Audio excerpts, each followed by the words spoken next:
It's almost like a secret language that my grandmother shared with me.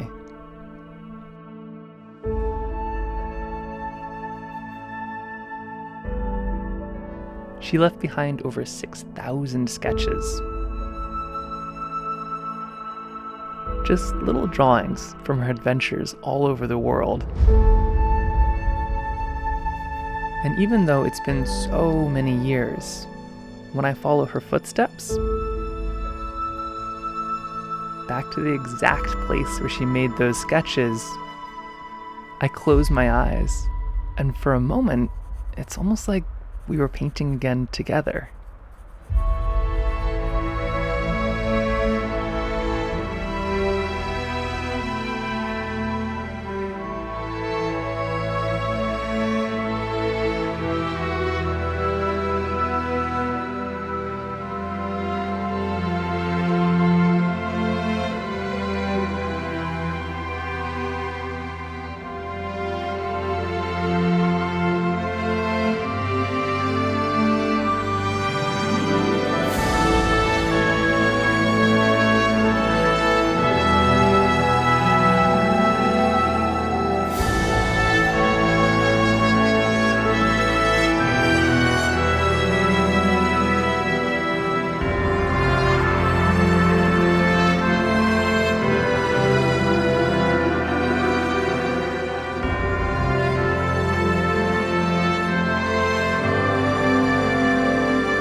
It's been decades, but it almost feels like the adventure is just beginning.